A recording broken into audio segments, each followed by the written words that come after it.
Se você trouxe a tua Bíblia, vamos abrir no livro de Gênesis, primeiro livro da Bíblia, no capítulo 6, dos versos 9 ao 12.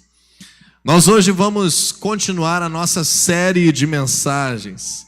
Em janeiro nós termos um tema para o mês inteiro. A série de mensagens de janeiro se chama Tempo da Oportunidade, que é o desígnio profético que nós temos como igreja para esse ano de 2025. Vamos encerrar essa série no dia 26, recebendo o nosso querido apóstolo Ricardo Wagner, que vem lá do Vale do Taquari para cá, para ministrar conosco. Vai estar chegando de férias, que está com a família até a semana que vem, e vai estar ministrando a palavra desse tema anual aqui para nós no dia 26, não perca. Hoje nós vamos continuar o que começamos na semana passada. Semana passada falamos do tempo da oportunidade, a partir da história do servo de Abraão, que teve a missão de encontrar uma esposa para Isaac, e ali nós aprendemos muitas coisas importantes sobre como nós devemos nos portar diante de um tempo de oportunidade. Hoje nós vamos falar um pouco diferente, dentro desse mesmo tema, aquilo que Deus deseja oportunizar para todas as pessoas que o buscam, especialmente num tempo como esse. Entre os capítulos 6 e 9 de Gênesis, nós temos a história da Arca de Noé. Então hoje nós vamos falar do tempo da oportunidade na perspectiva da Arca de Noé. E em Gênesis 6, 9 diz assim: essa é a história da família de Noé. Noé era homem justo e íntegro entre o povo de sua época. Ele andava com Deus. Noé gerou 3 filhos, Sem, Cã e Jafé. Ora, a terra estava corrompida aos olhos de Deus e cheia de violência. Ao ver como a terra se corrompera, pois toda a humanidade havia corrompido a sua conduta. Então Deus estabeleceu a destruição de tudo por meio do dilúvio. Mas nós vemos aqui um paralelo entre 2 tipos de modo de viver. Noé é um homem que com a sua família escolheu viver de uma forma íntegra, temente a Deus, de uma forma justa, entre as pessoas da sua época. Não faltou oportunidade para Noé, certamente, de se corromper e ceder a princípios que afastariam ele da presença de Deus. Em contraponto, nós vemos toda uma sociedade ao redor de Noé, que se corrompeu daquilo que eram os propósitos de Deus, vivendo de uma forma muito promíscua, muito idólatra, com bastante situações irreversíveis para o projeto de Deus em sua vida. E hoje, nesse tempo que nós estamos chamando de tempo da oportunidade, nós vamos ver como que a Arca de Noé simboliza 3 grandes oportunidades que todos nós temos para viver junto com Deus nesse ano. Diferentes histórias tem aqui nessa noite, estão ouvindo essa ministração nessa noite.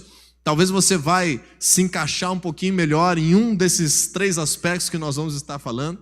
Mas a partir da história de Noé, em Gênesis 6:18, nós vemos que, em primeiro lugar, nesse momento em que percebemos Deus querendo oportunizar coisas novas de uma forma mais intensa, a primeira grande oportunidade que nós temos é a oportunidade de salvação. É a oportunidade de sermos livres de um destino de trevas, de um destino de morte. Em Gênesis 6:18 diz assim, Deus a Noé: com você estabelecerei a minha aliança, e você entrará na arca com os seus filhos, sua mulher e as mulheres de seus filhos. Depois no capítulo 7, versículo 1, diz assim: então o Senhor disse a Noé: entre na arca você e toda a sua família, porque você é o único justo que eu encontrei nessa geração. Nós vemos então nessa história bastante singular da palavra de Deus e de toda a humanidade. A propósito, algumas pessoas muitas vezes acham que a narrativa de Gênesis é uma lenda. Só para te deixar curioso, para pesquisar um pouquinho, várias outras literaturas antigas, completamente diferentes da palavra de Deus, relatam a destruição do mundo antigo pelas águas. Várias outras literaturas, inclusive do Oriente, se você quiser pesquisar um pouco sobre isso. Então nós cremos na verdade da palavra de Deus. Contudo, aquilo que aconteceu antes da vinda de Jesus sempre vai apontar para um significado hoje, para os nossos dias, por meio do Senhor Jesus. É por isso que está registrado na palavra de Deus. O Antigo Testamento também é palavra de Deus para nós, porque ele aponta para coisas que são o projeto de Deus para as nossas vidas. A arca, nesse aspecto de Noé, era o único meio das pessoas serem salvas da destruição. Imagine você que tem alguém construindo um grande barco do tamanho de todos esses complexos de prédios aqui, que nós temos aqui nas instalações da igreja, e você vê uma pessoa construindo isso, dizendo que vai chover e o mundo vai acabar. Tem até um filme sobre isso, acho que é Todo Poderoso 2, que fala sobre isso. E as pessoas completamente voltadas para os seus próprios interesses e desacreditando daquela mensagem que vinha de Deus.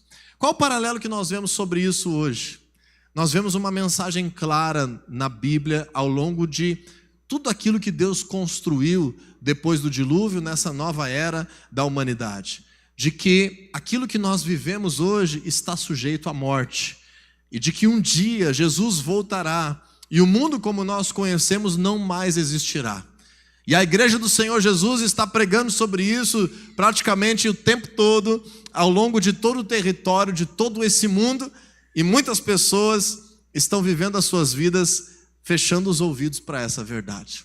Assim como nos dias de Noé, a presença de Deus por meio da sua igreja hoje, que começou com a obra da cruz de Jesus, é a oportunidade de nós salvarmos as nossas vidas. É a oportunidade de nós sermos livres da morte. Se eu te perguntasse assim, o que aconteceria contigo se hoje à noite a tua vida acabasse? Qual seria o destino da tua alma se hoje mesmo, quem sabe durante essa noite, você não mais respirasse, não mais tivesse vida no teu corpo? A palavra de Deus nos dá muita convicção, nos dá muita esperança de que o Senhor, Ele veio para nos salvar. E a obra da cruz de Jesus, ela simboliza essa arca que estava sendo construída. Deus também construiu um grande projeto.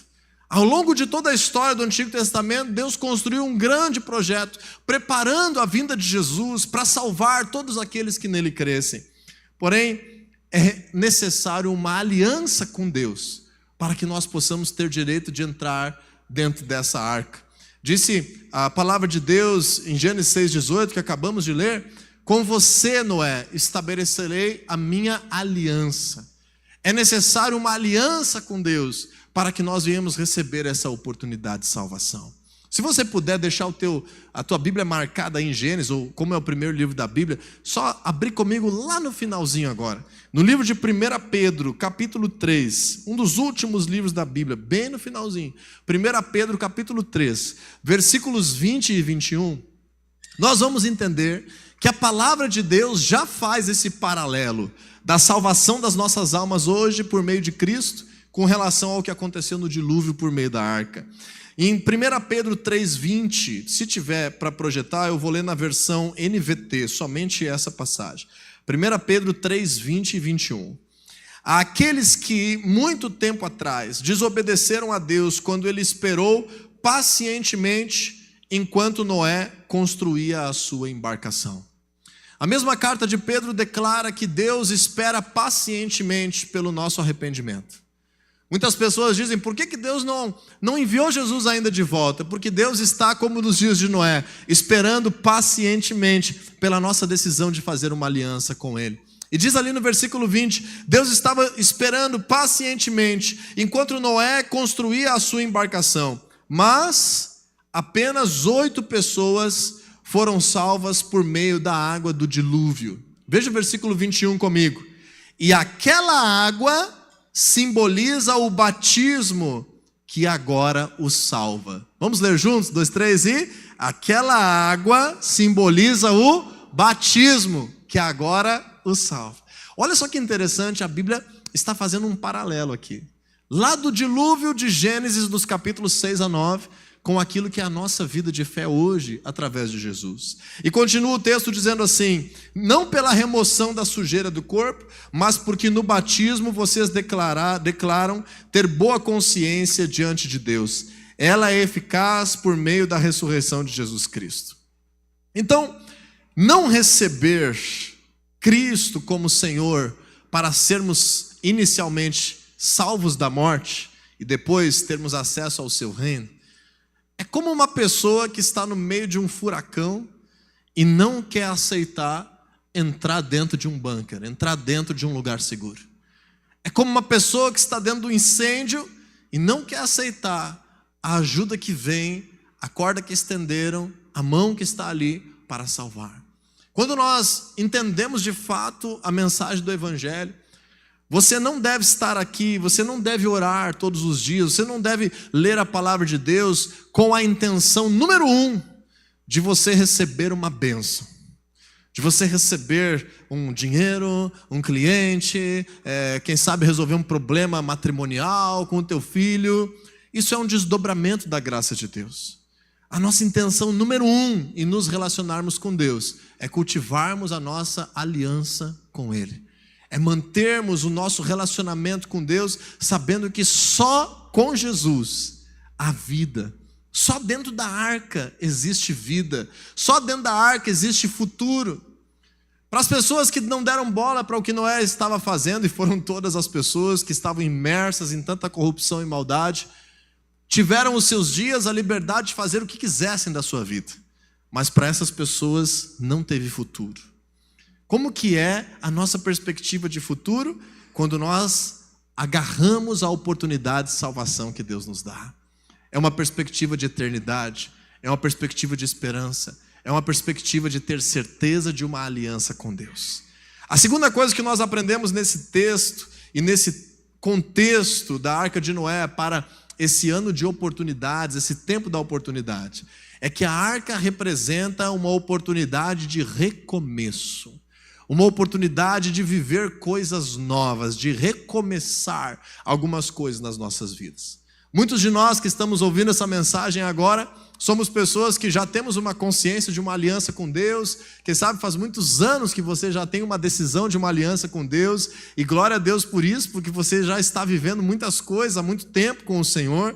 Então quem sabe esse momento agora é para você, de que esse tempo que nós estamos vivendo, 2025, seja um tempo de recomeço, seja um tempo de coisas novas, seja um tempo de deixar algumas coisas velhas para trás. Em Gênesis 8:18, diz assim a palavra de Deus: então Noé saiu da arca com a sua mulher e seus filhos e as mulheres deles.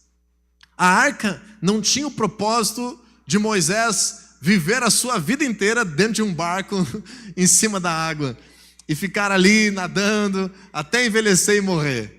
Muita gente acha que a sua vida na igreja é isso. Eu preciso ficar ali sabendo que eu sou salvo e isso não vai mudar nada na minha vida, não vai transformar minha realidade. Eu tenho que estar ali boiando, eu tenho que estar ali só existindo e até o dia que eu morrer.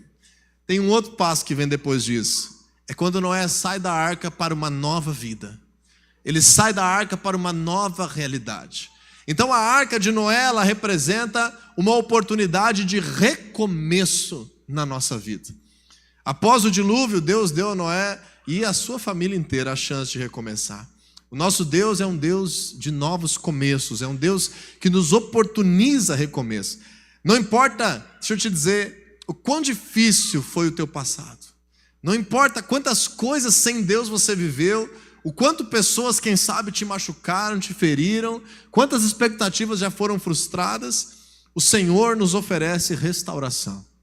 Inclusive a Bíblia fala que quando nós cremos em Deus, numa perspectiva de uma ilustração que existe no povo de Deus do Antigo Testamento, o Senhor promete restituir muitas vezes mais tudo aquilo que foi perdido na nossa história.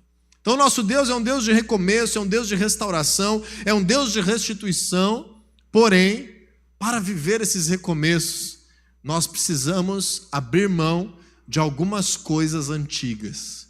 Em 2 Coríntios 5,17, se você quiser abrir comigo, lá no Novo Testamento agora, nesse paralelo constante que a gente está fazendo entre a Arca de Noé e a nossa vida com Jesus, a palavra de Deus tem uma afirmação muito clara, que nós precisamos entender, e eu te recomendo decorar esse versículo. Tem alguns versículos que nós temos que saber, eles têm que estar dentro de nós. E 2 Coríntios 5,17 diz assim: portanto, se alguém está em Cristo, é uma nova criação. Na NTLH diz assim: é uma nova pessoa. Na versão mais literal do João Ferreira de Almeida, diz assim: é uma nova criatura, quase um outro ser agora. E é verdade, espiritualmente falando. Aquele que está em Cristo é uma nova criação. Porém, não adianta nós querermos ser uma nova criação carregando tudo da velha criação junto, porque isso não vai constituir uma nova criação. E eu vejo muitas vezes as pessoas confundindo as coisas com Deus, querendo ver e viver o melhor do reino de Deus junto com o melhor do reino das trevas. Diga aí para o teu irmão do teu lado aí: você precisa escolher. Não dá para viver o melhor do reino de Deus junto com o melhor do reino das trevas. Não dá para viver o melhor da vida de solteiro junto com o melhor da vida de casado. Não dá para viver o melhor da vida de alguém que está de férias com o melhor da vida de alguém que tem compromisso de trabalho. Você precisa escolher. E nesse recomeço de Noé, nós vemos nessa analogia com Jesus que sermos uma nova criatura implica em algo: as coisas antigas passarem e recebermos então coisas novas. Claro que você e eu, nesse aspecto espiritual, precisamos discernir o que são coisas antigas que precisam passar na minha vida. Existem coisas que a palavra de Deus não permite que eu simplesmente deixe para trás. Eu gerei um filho anos atrás, agora eu me converti e esqueci que eu tenho um filho. Tem coisas que a palavra de Deus não permite que você deixe para trás. Eu vim para a igreja endividado, agora eu sou uma nova criatura, eu não vou mais pagar minhas contas. Não é isso que eu estou dizendo. Nós temos que viver segundo a palavra de Deus. E deixa eu te dar uma notícia: provavelmente as coisas que você não quer deixar para trás é as coisas que você precisa deixar para trás, que são as coisas que é o melhor dos dois mundos. Os benefícios que o pecado causa na nossa carne, nas nossas intenções, em alguns atalhos que as trevas nos oferecem. Quando nós vemos Noé ter uma oportunidade, ele não tinha como mais viver na realidade de antes da arca. A realidade da vida dele de antes da arca acabou. Quando nós entramos numa aliança com Deus, a nossa realidade vai mudando. Vai mudando, para que nós possamos viver coisas novas, maiores e melhores. O profeta Isaías, ele nos ensina que os planos de Deus sempre são melhores. Os caminhos do Senhor sempre são mais altos, mas nem sempre nós estamos enxergando o horizonte disso, nós estamos ainda na subida desse caminho, e às vezes nós somos tentados a voltar a viver coisas velhas. Quando nós vemos um ano de oportunidades, nós estamos entendendo um tempo de uma nova realidade, um recomeço.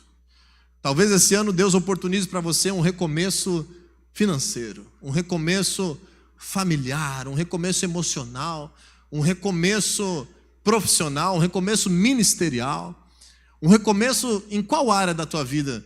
No cuidado com a tua saúde, na oportunidade de viver de forma mais saudável, um recomeço na tua caminhada com Deus, na tua vida devocional. Mas não esqueça que esses recomeços não podem infringir princípios da palavra de Deus. E a terceira grande coisa que eu vejo como oportunidade, causada através do dilúvio, que se reflete para nós hoje, é a oportunidade de novos propósitos. Se você puder ver comigo em Gênesis capítulo 9, e fica de tema de casa, quem está na leitura bíblica aí no nosso plano de leitura junto conosco, já passou por esse texto lá nos primeiros dias do ano, mas fica de tema de casa se você não passou por esse texto, os capítulos 6, 7, 8 e 9 de Gênesis, para você entender melhor esse contexto da arca de Noé, do dilúvio e do recomeço. Em Gênesis 9:1 diz assim a palavra de Deus: Deus abençoou Noé e seus filhos dizendo: sejam férteis e multipliquem-se e encham a terra. E depois no versículo 6 e 7 diz assim: quem derramar sangue do homem, pelo homem seu sangue será derramado, porque a imagem de Deus foi o homem criado. Mas vocês sejam férteis e multipliquem-se, espalhem-se pela terra e proliferem-se nela. Quando nós vemos esse texto bíblico, nós vemos que Noé recebeu novos propósitos. Então, eu até postei nas minhas redes sociais agora, antes de começar o culto, que todo salvo no reino de Deus tem um propósito. Diz assim comigo: todo salvo tem um propósito. Sabe quando você escapa de um acidente assim? Tem um propósito que você precisa viver com Deus. Sabe quando você tinha tudo para ter morrido daquela doença e Deus fez um milagre? Tem um propósito na tua vida, tem algo que você precisa viver de Deus na tua realidade. Quando você recomeça algo com Jesus, há um propósito. Não é só recomeçar por recomeçar, não é só ser salvo por ser salvo. É a oportunidade que nós temos em 2025 de viver novos propósitos, que vêm de Deus para as nossas vidas. E viver novos propósitos não significa você deixar de viver alguns propósitos antigos que já são abençoados por Deus. Noé não precisou deixar de ser um pai de família para receber um novo propósito. Mas nós entendemos que junto com a arca vieram novos propósitos. Junto com a tua caminhada com Jesus, precisam nascer novos propósitos. Existem propósitos que fazem parte do reino de Deus para a nossa vida. E à medida que nós vamos conhecendo Jesus e fazendo parte do reino de Deus, precisamos deixar esses novos propósitos nos atingirem. Senão nós vamos estar freados na nossa caminhada com Deus. E ali na frente estaremos de novo sem sentido no nosso viver. Quando nós percebemos isso, a nossa vida não é um acidente de forma alguma. Muito menos o fato de nós estarmos nesse momento da nossa história aqui juntos buscando a Deus. Isso não é por acaso. Deus, Ele te chamou e você disse sim. Agora nós precisamos entender quais são propósitos que Deus pode ter para esse momento que eu estou vivendo, nesse ano de 2025, como um tempo de oportunidades. Se eu te perguntasse, você se percebe neste momento já cumprindo propósitos de Deus na tua vida? Você já se percebe cumprindo alguns propósitos de Deus? E outra pergunta, que novos propósitos de Deus você poderia viver nesse momento que você está? Que novos propósitos Deus poderia te surpreender em 2025? Em Cristo nós recebemos novos propósitos de vida. Um deles é que nós venhamos crescer em tudo, em todas as áreas da nossa vida. Então, Jesus, Ele quer restaurar tudo aquilo que o pecado causou. A gente começa buscando a Deus normalmente por um motivo. É a família, é as finanças, é a saúde, é um vazio na alma, é uma sede, uma fé sendo respondida. Mas o Senhor Jesus, Ele deseja que nós venhamos crescer em todas as áreas da nossa vida. Crescer em tudo, como diz lá no livro de Efésios, capítulo 4, se eu não me engano, versículo 16. Quando nós aprendemos sobre isso, depois que nós vamos crescendo no reino de Deus, o Senhor tem mais um propósito. Que você e eu venhamos ser sal por onde a gente passar. Que nós venhamos ser luz por onde nós andarmos. O que significa isso? Ser sal da terra é aquelas pessoas, é aqueles ambientes que você toca.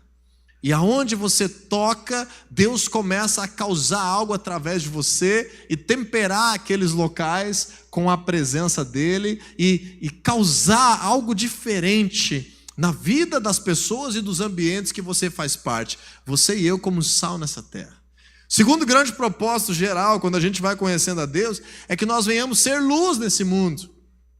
E a luz, ela está um pouco mais longe. O sal, ele precisa desse contato próximo. Mas como luz, você e eu estamos sendo posicionados cada vez mais por Deus para brilhar a presença dEle aonde Ele nos colocou. Seja luz do Senhor dentro da tua casa. Luz do Senhor entre os teus amigos. Luz lá com os colegas da aula, da faculdade, da escola. Luz entre os clientes, os colegas de trabalho. Mas isso ainda é um pouco genérico. E depois Jesus, Ele nos ensina alguns propósitos um pouco mais claros. Como, por exemplo, convidar mais gente para entrar nessa arca. E vencer a morte e ter a oportunidade de salvação. Isso que a Bíblia chama de pregar o Evangelho. Falar desse projeto de Deus e convidar mais pessoas para fazer parte disso e entrar no reino do Senhor Jesus. Depois, você também vai sendo parte de algo que Deus quer fazer, que é uns aos outros, a gente fazendo discípulos. A gente ir formando nas pessoas aquilo que nós já recebemos de Deus. Não só o convite para a salvação, mas o convite também para governar espiritualmente as realidades da nossa vida e viver coisas que Deus tem preparado. Perceba que quando Deus fala com Noé, lá no Gênesis capítulo 9, ele diz para que ele seja fértil e se multiplique, ou seja, gere novas pessoas, mas ele também diz, no versículo que lemos, o versículo 6, que quem derramar sangue do homem, pelo homem seu sangue será derramado. Nós entendemos teologicamente que a partir de Noé, os homens se tornam responsáveis por governar a sociedade. Até Noé era cada um por si. A partir de Noé nós vemos um novo ciclo, um novo propósito, que Noé se torna como que o primeiro grande governador da sociedade. E a gente vê a primeira vez que alguém se torna rei somente em Gênesis 10. Então, essa nova organização. O que isso tem a ver com a igreja? O Senhor Jesus, ele disse para o apóstolo Pedro e os discípulos que estavam reunidos, lá em Mateus capítulo 16, ele diz assim, que tudo que nós ligarmos na terra será ligado nos céus, e o que nós desligarmos na terra será desligado nos céus, e que as portas do inferno não prevalecerão contra a igreja do Senhor, e especialmente que nós como igreja temos a chave do reino dos céus. Diga assim comigo: Deus me confiou as chaves do seu reino. Então, assim como Noé recebeu um desígnio de fazer crescer novas pessoas, ele também recebeu um desígnio de autoridade do reino de Deus. E esse é o grande desígnio que nós também recebemos. Trazer mais gente para a arca, mais pessoas tendo a oportunidade de terem as suas vidas salvas de um projeto de trevas e de morte, mas especialmente você e eu crescermos e alguns propósitos específicos que Deus nos dá para que nós venhamos crescer em autoridade. Autoridade relacional, autoridade no ambiente de trabalho, autoridade naquilo que Deus nos confia dentro do seu reino, na igreja. Eu não sei como é que está a tua fase na vida com Deus, mas nós podemos e devemos querer agarrar chaves do reino de Deus que o Senhor confia a nós, para que nós venhamos usá-las e liberar a sua luz, e transformar a vida de pessoas, e transformar ambientes, e causar frutos para a glória de Deus. Quando nós entendemos isso, existe também uma individualidade. Nós vemos a diferença das ações e intenções de Noé, de Sem, de Cã, de Jafé, e o que cada um gerou como frutos na sua descendência depois do dilúvio. Da mesma forma, quando nós recebemos Jesus, todos nós temos um livro em branco para escrever, e muitos propósitos de Deus podem ser construídos, mas nós também podemos ser negligentes, nós também podemos ceder às tentações, nós também podemos desvirtuar aquilo que Deus tinha para nós. Nós temos que manter essa aliança com o propósito de frutificar novas coisas na nossa vida. Então, em resumo, nesse tempo da oportunidade, a arca de Noé nos ensina, em primeiro lugar, vamos falar juntos, diga assim comigo: oportunidade de salvação. Segundo, vamos dizer juntos, oportunidade de recomeço. E por fim, vamos dizer juntos, oportunidade de novos propósitos. Qual dessas três oportunidades faz mais sentido na tua vida hoje? Talvez as três. Talvez é um tempo de salvação. Talvez é um tempo de crise, de desespero, que a graça de Deus te alcança nesse tempo. Talvez é um tempo de recomeço, de coisas que estão se encerrando na tua vida e Deus quer abrir novas portas. Mas talvez é um tempo de você ir atrás, de compreender e crescer em direção a novos propósitos, agregando àquilo que você já tem vivido de forma abençoada por Deus. Independente de qual seja o teu momento de vida, eu gostaria que nós pudéssemos hoje orar sobre isso e estarmos dispostos a guardar a nossa aliança com Deus e não perder as oportunidades que aparecerão.